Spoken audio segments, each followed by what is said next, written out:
Hello everyone, this is Rishu Verma and I am starting with the first chapter of biology, that is reproduction in organisms. तो अर्थ पे जितने भी organisms available हैं वो किस वजह से हमें नजर आते हैं? रिप्रोडक्शन की वजह से. Then what is reproduction? It is the ability of the organism to give rise to young ones. जिसमें ऑर्गेनिज्म जो है अपने जैसा एक और इंडिविजुअल प्रोड्यूस करता है. What is the importance of reproduction? It helps in the continuity of species. Before reproduction there is one term that is life span. What is life span?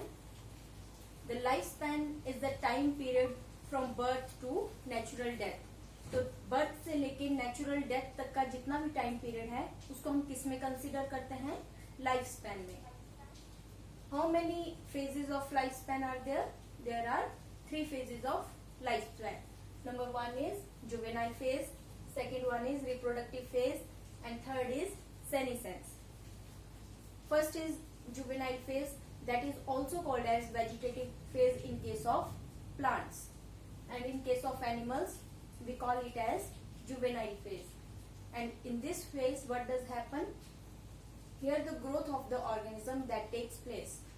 तो juvenile phase में क्या होता है? जो भी growth है organism की वो इस phase में exist करती है. इसके बाद हमारे पास आता है reproductive phase. reproductive phase में क्या होता है?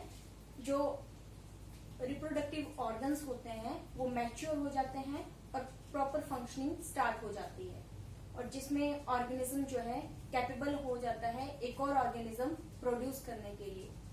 तो ये जो रिप्रोडक्टिव फेज है ये कौन से फेज में आता है? मैच्योरिटी फेज में.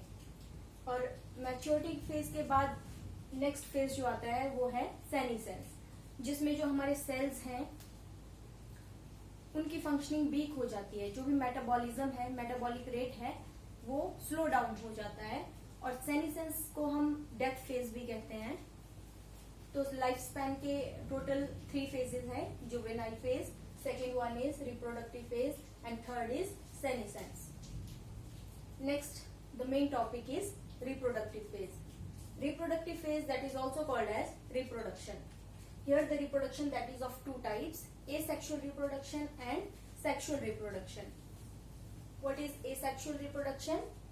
In this only one organism that is able to produce young ones, जिसमें सिर्फ एक पेरेंट ही काफी है यंग वन को प्रोड्यूस करने के लिए. और एसेक्सुअल जो है वो होती है लोअर ऑर्गेनिजम्स में. लोअर ऑर्गेनिजम्स कौन से होते हैं? जिनकी बॉडी ऑर्गेनाइजेशन सिंपल होती है. And what is sexual reproduction? In this 2 parents are needed to form an individual. Individual की प्रोडक्शन के लिए 2 पेरेंट्स चाहिए, एक मेल एंड दूसरा फीमेल. तो सेक्सुअल रिप्रोडक्शन जो होती है वो हायर ऑर्गेनिजम्स में होती है, जैसे कि हायर प्लांट्स एंड एनिमल्स. तो इसमें के जो मेन केस है कौन सा एग्जांपल आ जाता है यहाँ पे? Human being. तो सेक्सुअल रिप्रोडक्शन का एग्जांपल है ह्यूमन बीइंग और एसेक्सुअल रिप्रोडक्शन में एग्जांपल आ जाता है amoeba. Asexual reproduction takes place by different means like fission, fragmentation, regeneration, budding, sporulation and vegetative reproduction. Fission means breakdown. Here fission that is of 2 types, binary fission and multiple fission. In binary fission, the organism's body, the parent's body, that divides into 2 parts. An example is amoeba. Second one is multiple fission, in which the organism divides into multiple pieces. The example is plasmodium. और ये जो plasmodium है ये क्या cause करता है? Malaria. Next is fragmentation. Fragmentation में क्या होता है? जो ऑर्गेनिज्म की बॉडी है वो मैच्योर होने पर छोटे छोटे पीसेस में कन्वर्ट हो जाती है और हर एक पीस में कैपेबिलिटी है एक नया इंडिविजुअल रेडी करने की.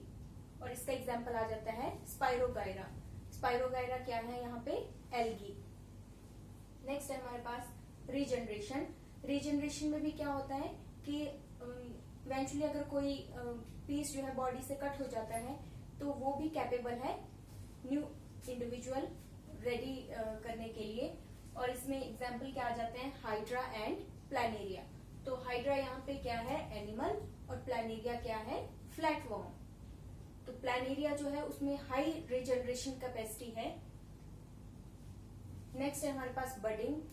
Budding is also of two types, external budding and internal budding. अब बडिंग में क्या है, जो पेरेंट बॉडी है उसके बाहर एक्सटर्नल आउटग्रोथ हो जाती है। अब एक्सटर्नल बडिंग का एग्जाम्पल क्या है, हाइड्रा एंड ईस्ट। हाइड्रा हम पहले भी बता चुके हैं, ये एक एनिमल है, और जो ईस्ट है वो एक फंगस है। इंटरनल बडिंग में किस चीज की फॉर्मेशन होती है, इनको हम जेम्यूल्स भी कहते हैं, और जेम्यूल्स जो हैं वो बनते हैं स्पोंजिस में। तो बडिंग दो तरह की है, external budding and internal budding. Next हमारे पास आ जाता है sporulation. Sporulation is also called as spore formation. And spore formation जो है हम यहाँ पे दो ही स्टडी करेंगे, जूस्पोर्स एंड कोनिडिया। जो जूस्पोर्स हैं ये ऐसे रिप्रोडक्टिव स्ट्रक्चर्स हैं जो कि क्लेमाइडोमोनाज में बनते हैं। तो जूस्पोर्स का बेस्ट एग्जांपल क्या जाता है, क्लेमाइडोमोनाज, और ये एक तरह की एल्गी है, ग्रीन एल्गी। नेक्स्ट है कोनिडिया। कोनिडिया भी रिप्रोडक्टिव स्ट्रक्चर्स हैं जो कि फंगस में बनते हैं, और यहाँ पे जो फंगस है वो है पेंसिलियम।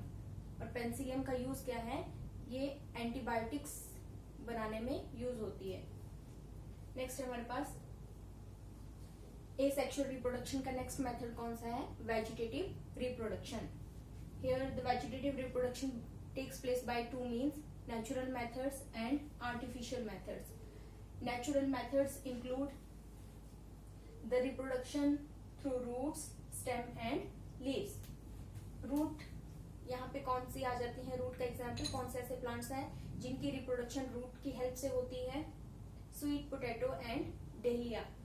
स्वीट पोटैटो जो है वो रूट है, और जो पोटैटो है वो हमारी स्टेम है। नेक्स्ट है यहाँ पे लीव्स का ले लेते हैं। लीव्स जो है इसका कुछ प्लांट्स ऐसे हैं जिनमें रिप्रोडक्शन जो है वो लीव्स के थ्रू होती है, और एक बेस्ट एग्जांपल है इसका ब्रायोफाइलम। तो ब्रायोफाइलम जो है उसको हम कहते हैं हिंदी में पत्थरचट, और इसके जो मार्जिन्स होते हैं लीव्स के उसमें कुछ नोचेस होती हैं जहाँ पे बड्स की फॉर्मेशन होती है, और ये बड्स जो है फिर नया ऑर्गेनिज्म प्रोड्यूस करती हैं। नेक्स्ट है हमारे पास stem. Stem that is of two types, underground stem and subaerial और creeping stems। जो फर्स्ट है हमारे पास अंडरग्राउंड स्टेम्स, ये मॉडिफाइड स्टेम्स हैं और अर्थ के नीचे ग्रो होती हैं, और जो सब एरियल और क्रीपिंग स्टेम्स हैं वो अर्थ सरफेस पे ग्रो होती हैं। तो यहाँ पे जो अंडरग्राउंड स्टेम्स हैं उनके एग्जाम्पल्स हैं suckers, rhizomes, tuber, corms and bulbs. तो सर्कर्स जो हैं ये जो प्लांट्स हैं, यहाँ पे जो बेसल पार्ट होता है वो अर्थ के नीचे ग्रो करता है, फिर हॉरिजॉन्टली ग्रो करेगा और अपवर्ड डायरेक्शन में ग्रो करेगा। तो इसकी जो एग्जांपल्स हैं वो है क्राइजेंथेमम एंड मिंट। क्राइजेंथेमम गलदूती है और मिंट पुदीना। नेक्स्ट है राइजोम्स। ये फ्लैशी मॉडिफाइड स्टेम्स हैं, और एग्जाम्पल्स हैं इसके turmeric, ginger and banana. Next is tuber.